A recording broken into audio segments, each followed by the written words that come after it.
Donc shalom, shalom à tous les saints. Donc nous poursuivons l'enseignement que nous avions débuté il y a cela 2 jours, qui s'intitule la sagesse du langage. Okay. C'était ça le thème, hein, la sagesse du langage. Hein. D'accord. Donc la sagesse du langage. Pourquoi nous avions traité de cela? Nous avions traité de cela en vue de la conduite des enfants de Dieu. Oui, parce que les enfants de Dieu, tout enfant de Dieu doit en fait aspirer à cette sagesse. Oui. Quand je parle de la sagesse du langage, il y a 2 types de sagesse. Parce que n'oubliez pas que Paul dit aussi dans le livre de 1 Corinthiens 1 que je ne suis pas venu, parce que la sagesse, Paul nous parle dans 1 Corinthiens, Paul nous parle de la sagesse du langage. Mais ici, c'est la sagesse du langage de manière à pouvoir impressionner les gens, de manière à pouvoir avoir un langage trop évolué, en fait, pour l'auditoire.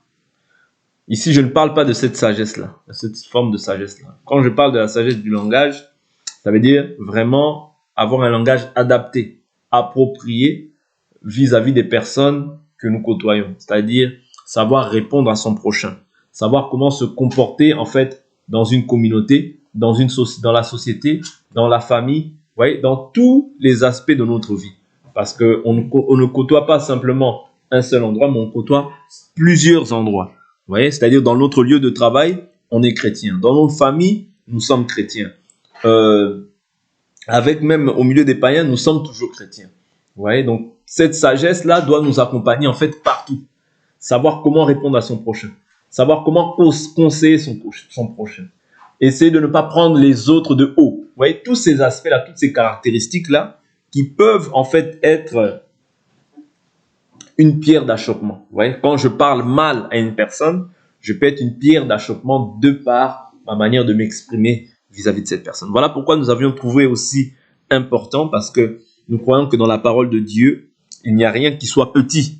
Vous voyez, même si aujourd'hui ça va être la dernière partie, mais néanmoins, nous croyons que cet enseignement aussi peut toujours être une bénédiction pour chacun d'entre nous. Vous voyez, parce que la Bible nous dit que le commencement de la sagesse, c'est la crainte de l'Éternel.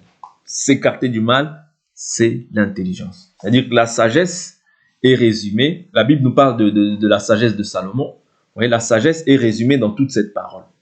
Vous voyez, parce qu'il dit, il y a ici plus que Salomon. Okay? C'est-à-dire que le plus que Salomon, là, c'est lui-même Christ. Parce que c'est lui-même qui lui a donné cette sagesse. C'est-à-dire la sagesse par excellence, c'est Christ. Voilà pourquoi quand tu demeures dans cette parole, vous voyez, nous avions vu hier aussi que la sagesse aussi t'accompagne. Okay? C'est très important de comprendre ça. C'est-à-dire la sagesse accompagne tous ceux qui ont cru dans cette parole. Vous voyez? Pas le don forcément de parole de sagesse, c'est pas ce que je dis. Mais la sagesse accompagne tous ceux qui ont cru à cette parole. Pourquoi? Parce que l'Esprit de Dieu, nous avons vu que c'est l'esprit de sagesse et d'intelligence. Ça veut dire que quand on côtoie un sage, on devient aussi sage. Ça, c'est l'Écriture qui dit ça. Celui qui côtoie les sages devient aussi sage. Ok? Mais celui qui côtoie les impudiques deviendra aussi impudique. Celui qui côtoie les gens de mauvaise vie empruntera aussi les voies de cette personne. Voilà pourquoi la Bible nous dit quel rapport il y a-t-il entre les ténèbres et la lumière, entre la justice et l'iniquité, entre le temple de Dieu et le temple des idoles, entre Christ et Bélial. Ouais. La Bible dit de sortir du milieu d'eux. Pourquoi? Parce que si ce qui est lumière, vous voyez, est trop entouré des ténèbres, les ténèbres peuvent maintenant influencer la personne qui est lumière. Voilà pourquoi la Bible nous dit que si la lumière qui est en vous est ténèbres, combien grandes seront les ténèbres. Or, toi, ce que tu as reçu, je vous ai dit hier que c'est aussi un trésor. La sagesse, c'est un trésor que tu reçois de la part du Seigneur. Le Saint-Esprit que tu as reçu, c'est un trésor. Et la Bible nous dit, chacun tire du bon fruit de son trésor qui est en lui. Chacun tire, je prends cette écriture. rapidement. Ça va nous aider. Je crois que c'est Matthieu qui parle de ça. Matthieu qui parle de ça. Ouais, il dit, dites que le fruit est bon.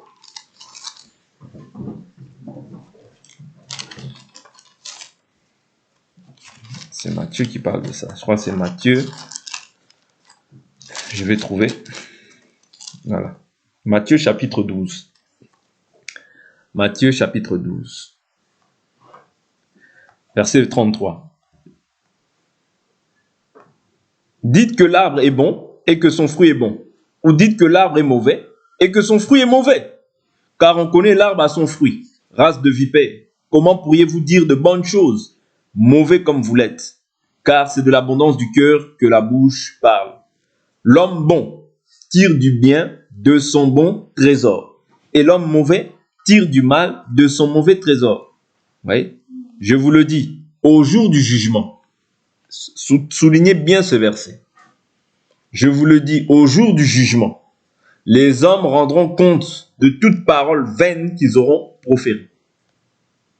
Car par tes paroles, tu seras justifié, et par tes paroles, tu seras condamné. Voilà pourquoi il ne faut pas prendre cette langue à la légère. Cette langue, elle a la capacité d'embraser toute une forêt. Embraser qu'elle est par la gêne. D'une même source ne peut sortir l'eau douce et l'eau amère. Voilà pourquoi nous avions pris dans cet enseignement la manière de répondre à son prochain. C'est très important. La Bible nous dit de dire la vérité. Même lorsqu'on dit la vérité, la Bible nous dit que notre foi soit sans hypocrisie. Ouais. Ayez le mal en horreur. Attachez-vous fortement au bien. Mais dites aussi la vérité avec amour. Dans un esprit de douceur. Je vois mon frère qui a commis le péché. Galates 6, verset 1 nous dit quoi? Si ton frère a péché, redresse-le avec un esprit de douceur. Oui. N'oubliez pas ces choses-là. Parce que ces choses-là, en fait, vont déterminer aussi que tu es chrétien. Voilà pourquoi je vous dis que ce soit un frère, que ce soit tes collègues du travail, que ce soit partout où tu es, tous doivent pouvoir témoigner que tu es de Dieu. Comme les disciples, lorsqu'ils firent à Antioche, ils furent appelés chrétiens.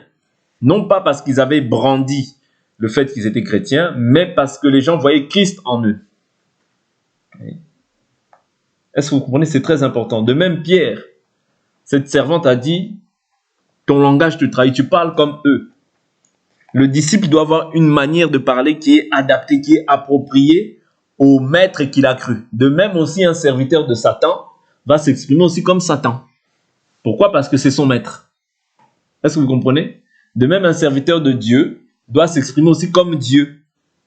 Et Dieu, nous le voyons par sa parole, parce que au commencement était la parole était avec Dieu, la parole était Dieu.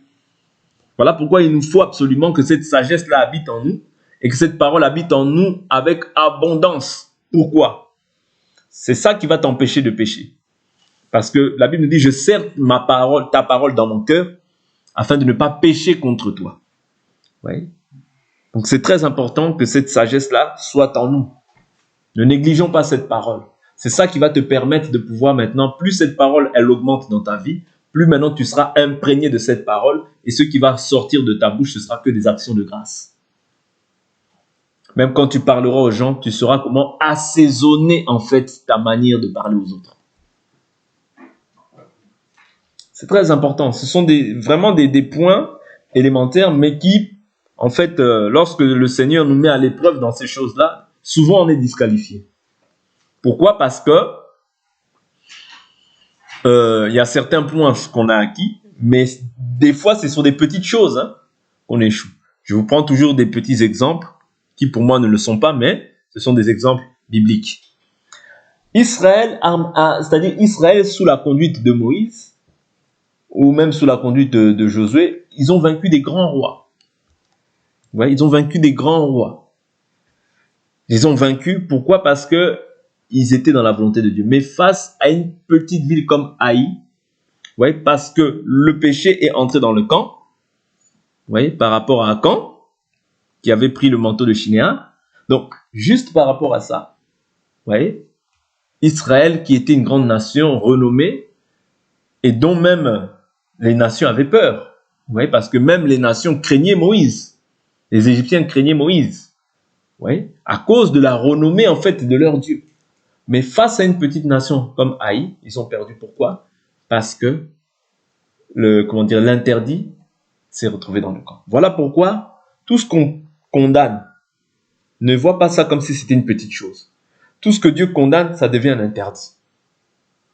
Voilà pourquoi en Israël, parce que Israël c'est une image, c'est l'ombre. Mais aujourd'hui, nous l'expliquons dans la réalité. Israël, lorsqu'il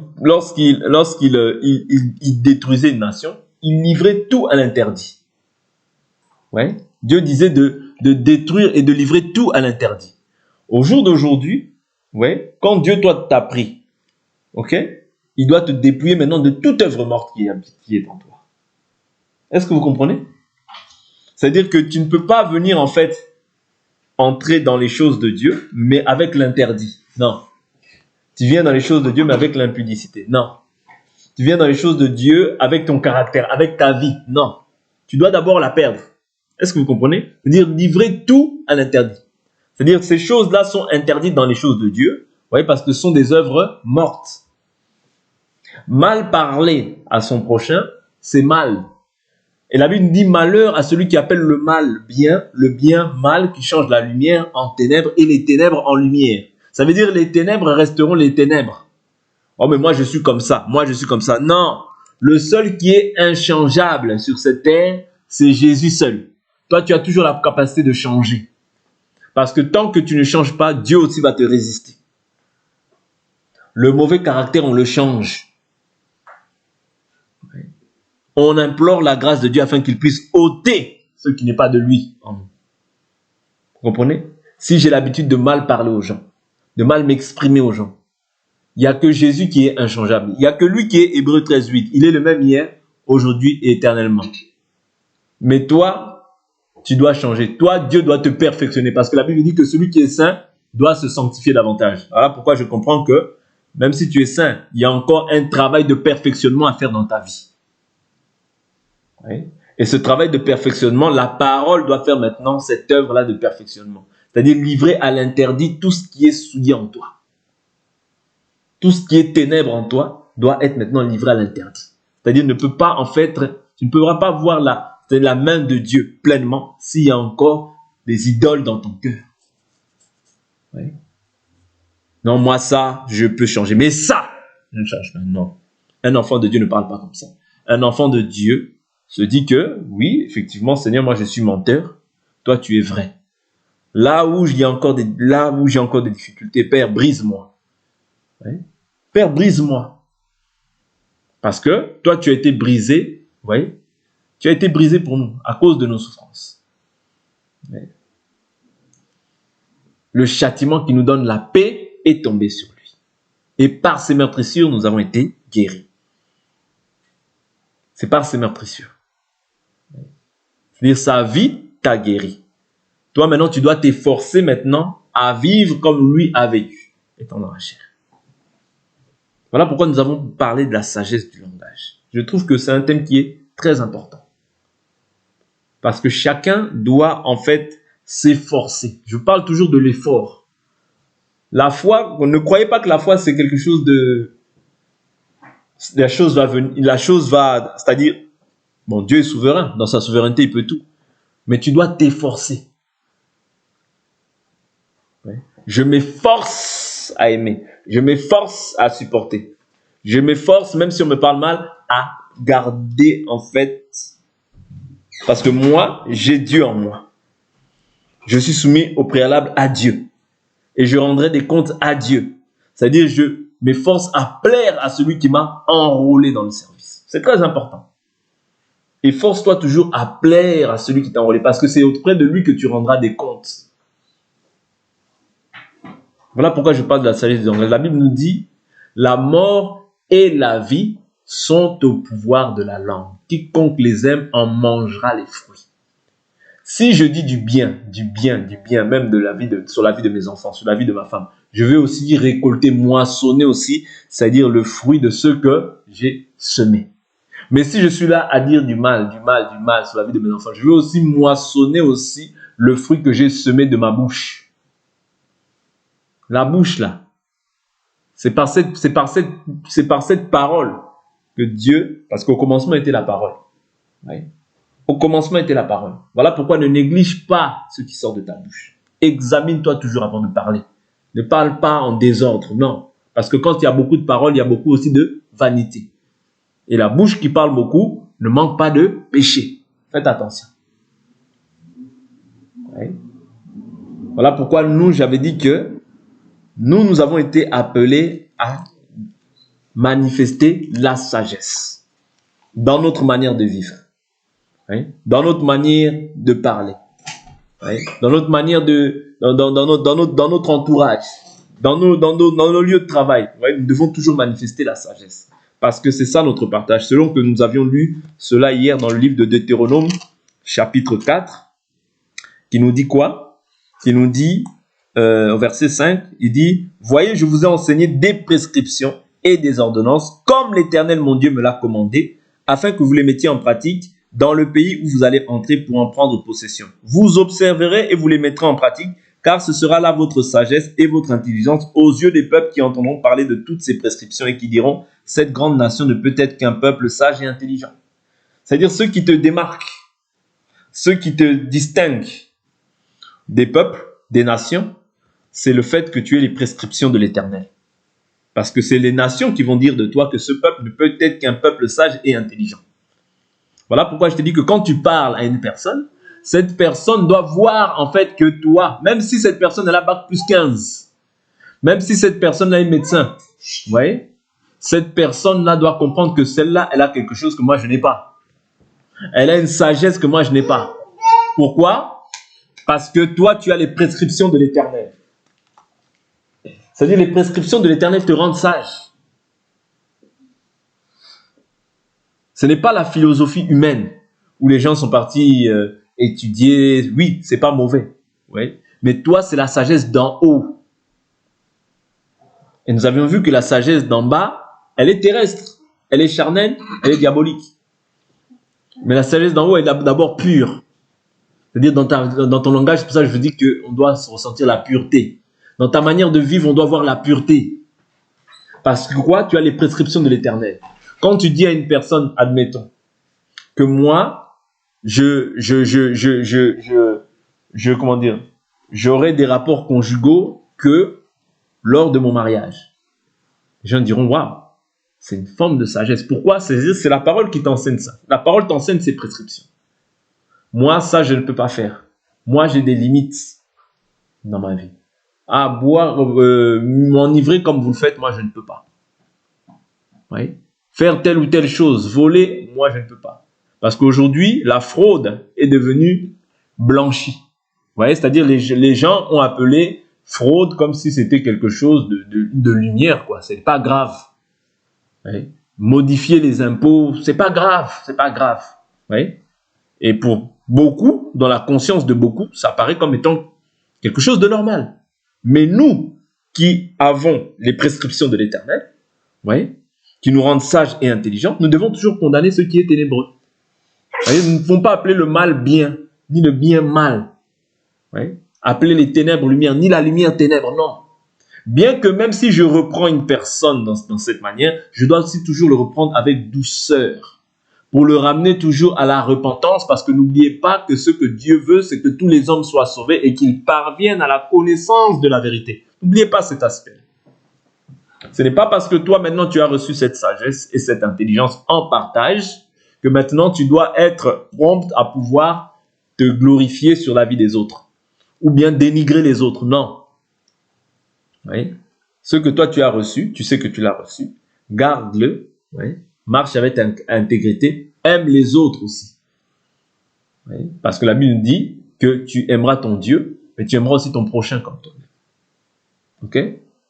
C'est très important. C'est-à-dire que pour autant, ne néglige pas les autres. Pour autant, ne méprise pas les autres. Pour autant, ne sois pas comme un religieux, c'est-à-dire repousser les autres, penser que eux, non. Parce que si tu agis ainsi, tu vas basculer en fait dans une forme de religiosité dans laquelle les Israélites étaient. Mais eux, ils étaient dans cette religiosité. Pourquoi? Parce que c'était Dieu qui avait déclaré en fait les nations impures et de ne pas en fait fréquenter ces personnes-là. Mais toi, je vous dis toujours que même lorsque tu es amené à pouvoir être au milieu de ces personnes-là, ne sois pas comme eux. C'est ça que Dieu attend de toi. Parce que le Seigneur avait dit quoi à Pierre lorsqu'il est venu, lorsqu'il lui avait montré la vision? Il lui avait dit, ce que Dieu a déclaré pur, toi ne le regarde pas comme impur. C'est-à-dire le regard aussi que tu as envers les personnes, des fois peut être repoussant. Ouais. C'est très important parce que des fois tu peux avoir un regard. Toi tu peux ne pas en fait te rendre compte, mais le regard que tu peux avoir vis-à-vis de ces personnes-là peut créer une distance. Et toi tu es appelé à pouvoir parler de Jésus. Appelé à pouvoir manifester ta sagesse. Parce que si la sagesse, tu l'as pour toi, tu la gardes pour toi, à quoi bon? Ouais, la sagesse, tu dois l'annoncer aux autres. Parce que la sagesse, par excellence, c'est le Saint-Esprit qui nous la donne. Ouais, c'est cette parole-là que nous annonçons pour que tout un chacun, nous soyons à même de pouvoir maintenant manifester la vie de Dieu, le caractère de Christ étant dans cette chair. N'oubliez pas, ce sont des principes élémentaires. Mais je dis toujours qu'avec le temps, des fois, ouais, on oublie ces choses. Que chacun sache répondre à son prochain. C'est important. Et nous avions vu hier, par la grâce du Seigneur, que même les anciens, ouais, si même tu es amené à encadrer une personne qui est plus âgée que toi, tu lui dois du respect. Dieu n'oublie pas les naisses, les droits des naisses. Ouais. Quelqu'un qui est plus âgé que toi, tu lui donnes du respect. Tu ne peux pas lui crier dessus comme tu veux. Non, non, à ta guise. Non, non, non, non, non, non. Non, ça c'est la mauvaise éducation. Ouais. Quelqu'un qui est plus âgé que toi, ouais. La Bible nous dit, les vieillards, tu dois leur parler comme des pères. Les femmes âgées comme des mères. Les frères comme des frères. Vous voyez? Les jeunes sœurs comme des sœurs. C'est-à-dire, même quand je parle à une sœur, il faut que je comprenne que la Bible nous dit, ne touchez pas à mes oins. Ne faites pas de mal à mes prophètes. C'est-à-dire, un oin, c'est qui? Un oin, c'est toute personne qui est revêtue du Saint-Esprit. C'est-à-dire, j'ai un Jésus en face de moi. Je dois vraiment parler à cette personne-là avec crainte et tremblement. C'est-à-dire, avec un grand respect. Il faut respecter les enfants de Dieu. Parce qu'ils ont de la valeur aux yeux du Seigneur. Ouais. Chaque brebis du Seigneur a de la valeur auprès du Seigneur. Voilà pourquoi le Seigneur dit quoi à Pierre? Pierre, m'aimes-tu? Il dit, oui, tu sais que je t'aime. Il dit, prends soin de mes brebis. Pierre, m'aimes-tu? Il dit, oui, tu sais que je t'aime. Sois le berger de mes brebis. Pierre, m'aimes-tu? Oui, tu sais que je t'aime.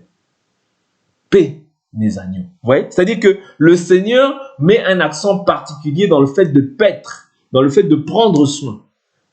Mais quand tu les tyrannises, vous voyez? Quand tu commences à battre, prenons cette écriture. Prenons cette écriture. Je vois que le Seigneur me conduit par là. Donc je prends cette écriture.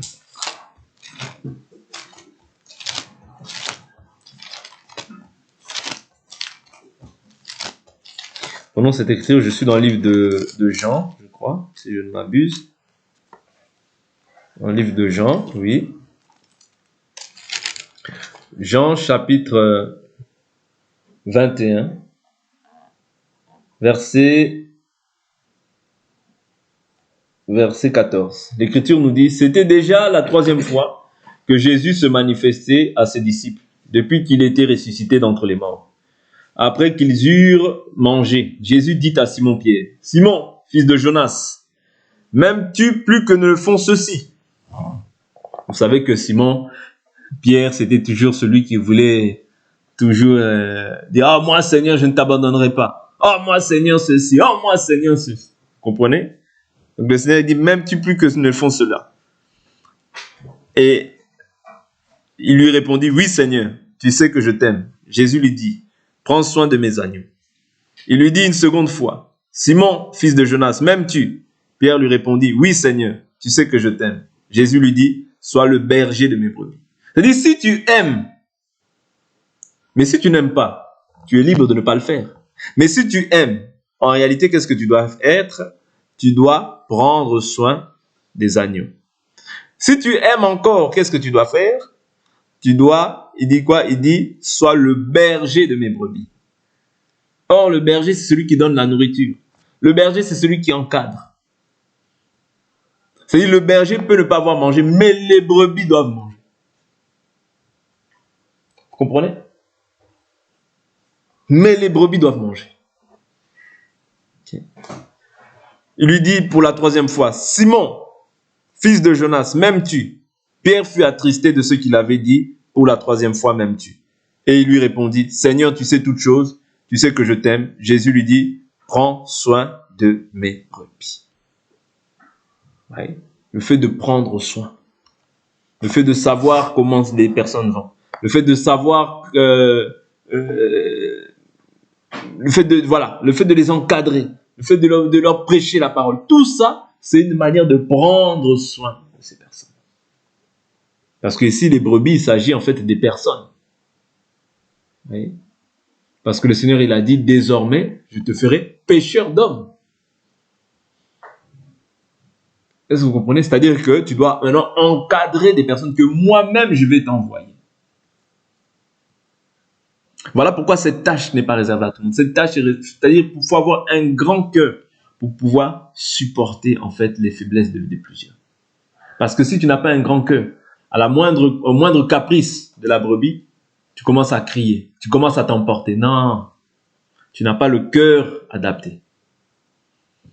Ouais. Tu n'as pas le cœur approprié. Parce que le berger ici, il fait office aussi de pasteur.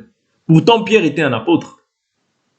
Ouais. Mais c'est-à-dire il doit aussi s'adapter, c'est-à-dire être aussi comme le pasteur. Parce que le véritable en réalité c'est Jésus. Je ne peux pas tyranniser, je ne peux pas violenter. C'est-à-dire je dois aussi avoir cette douceur. Bien qu'il y a le bâton, mais il y a aussi la houlette. Voilà pourquoi la Bible dit ta houlette, ton bâton me rassure. C'est-à-dire que les deux aspects font, c'est ça qu'on appelle un berger. C'est très important de comprendre ces choses-là. Et pour pouvoir, en fait, exercer cette fonction, il faut avoir beaucoup de sagesse. Je vous assure, il faut avoir beaucoup de sagesse. Parce que si tu n'as pas la sagesse, tu vas être une pierre d'achoppement pour beaucoup. Oui. Tu vas être une pierre d'achoppement pour beaucoup. Tu vas scandaliser les gens. Tu vas faire fuir les gens. Et tu vas te poser la question, mais pourquoi? Mais pourquoi? Oui, parce que on n'use pas de sagesse. Parce que la Bible nous dit qu'une réponse douce apaise la colère. Mais une réponse dite avec agressivité excite la colère, bien les querelles. Vous comprenez? D'où il est très important d'avoir un langage assaisonné de sel. Parce que le sel sert à assainir. Le sel permet de pouvoir purifier en fait toutes les mauvaises paroles qui peuvent sortir de ma bouche. Ouais. Je vais vouloir peut-être, il y a une mauvaise pensée qui monte dans mon cœur, il y a une colère qui monte dans mon cœur. Je dois assaisonner. Ouais. Je dois assaisonner. De peur de blesser. Ouais. Et les brebis là ne m'appartiennent pas, elles appartiennent à Jésus. Voilà pourquoi nous avions lu que l'Écriture nous dit, chaque homme rendra compte de toutes les paroles qu'il aura proférées de sa bouche. Les brebis appartiennent à Jésus, elles n'appartiennent pas à un homme. Dieu confie une charge à l'homme en vue, en fait, que cet homme-là les prépare pour l'enlèvement. Voilà pourquoi Paul dira que il a dit que je vous ai fiancé, je vous ai fiancé comme une vierge sage. Je prends l'Écriture, je ne vais pas dire n'importe quoi, je ne vais pas écorcher, veuillez m'excuser. De Corinthiens 11, et on va s'arrêter là, je crois. On va s'arrêter là. De Corinthiens 11, verset 2. Il dit, car je suis jaloux à votre sujet d'une jalousie de Dieu, parce que je vous ai fiancé à un seul époux, pour vous présenter au Christ comme une vierge pure. Pour vous présenter au Christ comme une vierge pure. Il dit toutefois, de même que le serpent séduisit Ève par sa ruse, je crains que vos pensées ne se corrompent et ne s'écartent de la simplicité et de la pureté à l'égard de Christ.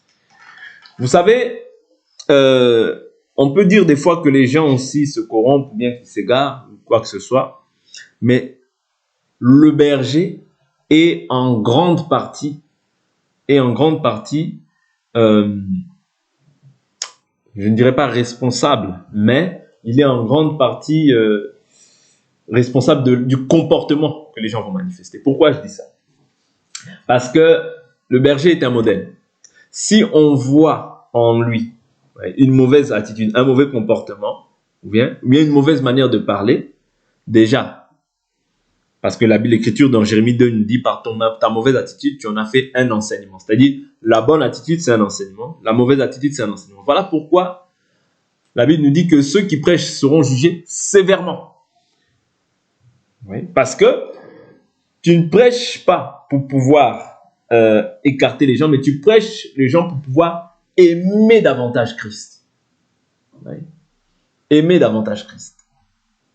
Tu prêches aux gens pour qu'ils puissent s'attacher davantage à Christ. Oui. Et comment les gens peuvent des fois aussi se corrompre et se perdre? Simplement parce qu'ils ne voient pas aussi pleinement l'amour de Dieu dans la vie de ce berger. C'est très important. Voilà pourquoi n'oubliez pas, oui, bien qu'on peut ajouter la sagesse, toutes ces choses-là, mais n'oubliez pas aussi la fondation de notre foi, c'est l'amour. L'amour, c'est le lien de la perfection. Celui qui n'a pas l'amour n'est pas qualifié pour cette chose-là. Voilà pourquoi Jésus dit, Pierre, m'aimes-tu, m'aimes-tu, m'aimes-tu. C'est-à-dire, d'abord, c'est l'amour. Quand tu aimes Dieu, tu vas aimer ses brebis. Parce que tu ne peux pas dire que tu aimes Dieu si tu n'aimes pas le frère, si tu n'aimes pas la sœur. Non, tu mens. Quand tu aimes Dieu, tu dois d'abord aimer celui qui est là, physiquement. Voilà pourquoi ça passe d'abord par l'amour. Quand les gens ne voient pas l'amour en toi, tu parles de Dieu, tu parles, mais l'amour, on ne le voit pas. Tu perds ton temps.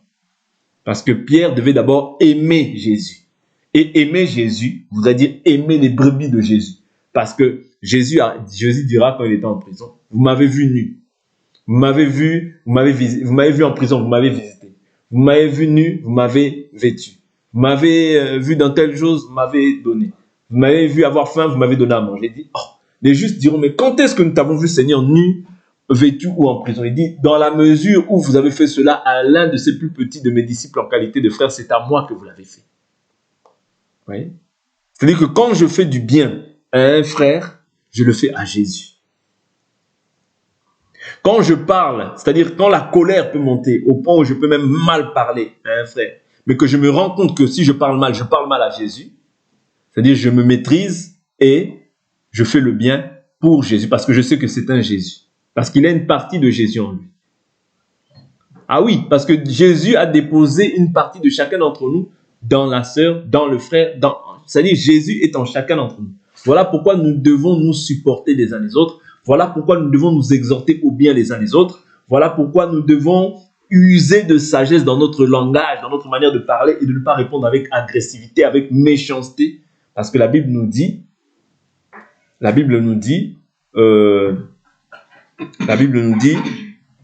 plusieurs, en fait, font de la liberté un prétexte pour manifester la méchanceté. Non, on ne doit pas faire de la liberté un voile qui couvre la méchanceté.